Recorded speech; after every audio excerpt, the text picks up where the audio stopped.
V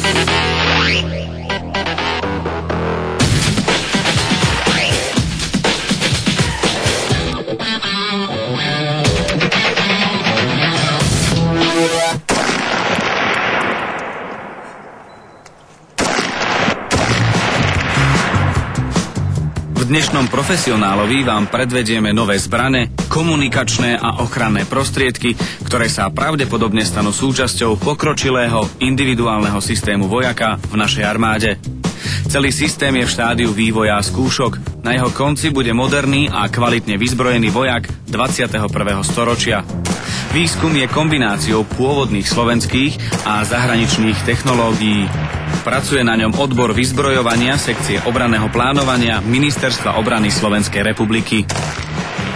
Aby sme mohli začať vlastné národné experimenty za účelom získania svojich vlastných poznatkov, ktoré nám nikto nedá, pretože tie nové technológie, to nové vybavenie, výzbroj musíme si osvojiť sami, aby naši vojaci, ktorí sú teraz pripravení a hlavne z hľadiska budúceho použitia, mohli si osvojiť tieto technológie a pripraviť scenáre použitia, bojového použitia vojaka malých taktických jednotiek s týmito novými zbraňami a technológiami.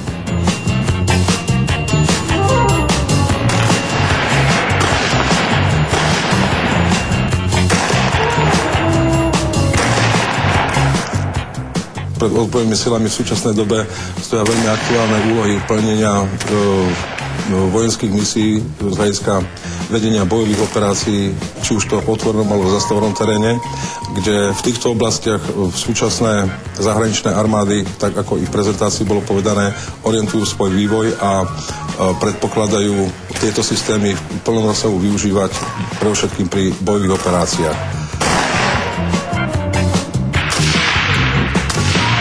Tento systém jednoznačne bude zabezpečovať predovšetkým lepší prehľad o situácii na boisku.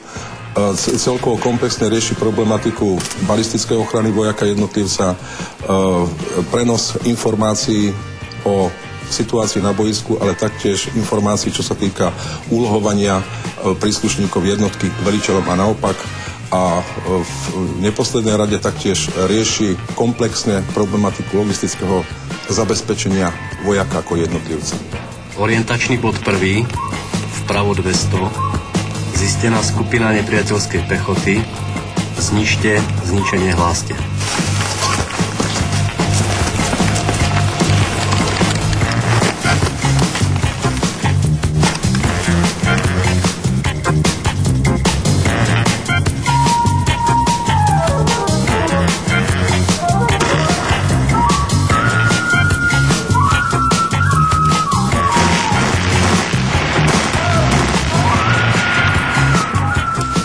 Myslím, že v rámci tohto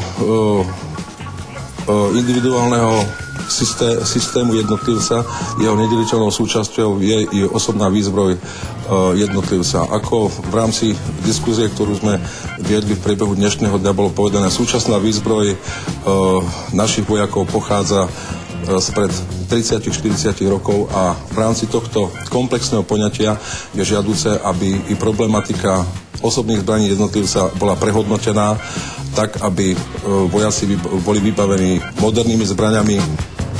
Taktiež je dôležité, aby bola zabezpečená kompatibilita streliva používaného či už to v našich zbraniach alebo v zbraniach našich spojencov, s ktorým budeme spoločne plniť bojové úlohy, a je dôležité, aby logistika a zásobovanie bolo kompatibilné. Účelom je vyhotoviť 10 prototypov a urobiť experimenty a testy tak, aby sa dala študovať zmeny taktiky vplyvom technológie. V každom prípade neprestrelná vesta môže vojakovi zachrániť život a taktická vesta slúži na nesenie všetkej užitočnej záťaže, umožňuje ďaleko ergonomickejšie rozložiť záťaž na vojakovi.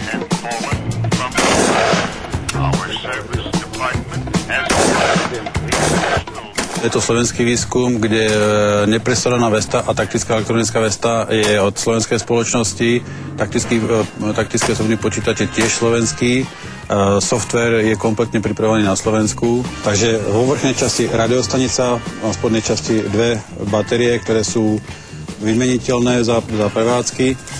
Na vrchu GPS anténa na magnetickom základe, ktorá sa dá vlastne pripojiť na strechu vozidla. Vzadu má kamelbák na 2 litre pitnej vody alebo tekutiny na to, aby vlastne nebol dehydrovaný. Na boku je bojový nôž, ktorý slúži na boj zblízka. Štandardná príľba kevlarová, ktorá mu zabezpečí ochranu. Za prvé má 4-bodový úchyt, tým pádom je bezpečnejšia. Za druhé má termohlabilné vložky, ktoré vlastne sa prispôsobia konkrétne hlave. A je to potom personálna príľba každého jedného vojaka. Má vyššiu balistickú odolnosť. Pod touto vrchnou vestou taktickou elektronickou, v ktorej je vlastne umiestnené všetky súčiastky, je balistická vesta, ktorá chráni proti priamému zásahu kalibru 9 Parabellum.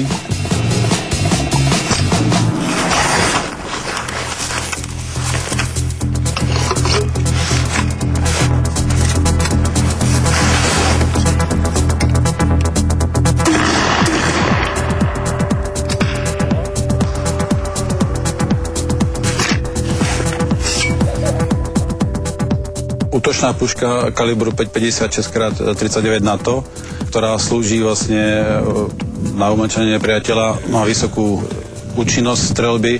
Na vrchu máme holografické mieridlo, ktoré zrýchľuje streľbu. Na spodku je podvesný granátomet na štandardné NATO granáty 40 mm. Zbraň umožňuje strieľať jednotlivou ranou alebo dávkami.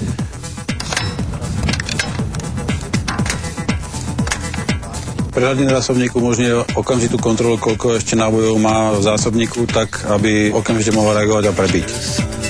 Veľmi ľahko je možné spojiť 2 zásobníky k sebe, aby vlastne vojak mohol mať väčšiu palenú dávku priamo zo zbraní.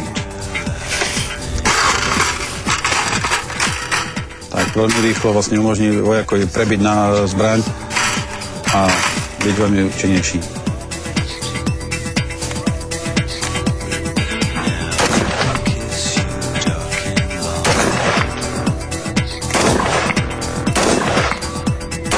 V priebehu tohto roku je plánované, že budú dodané tieto súpravy pre testovacie družstvo. Budeme samozrejme veľmi detailne sledovať to, aké poznatky vzídu bezprostredne od vojakov, ktorí budú vykonávať testovanie, tak aby v ďalšom tento systém bol upravovaný tak, ako náš celkový cieľ to predpokladá a požaduje.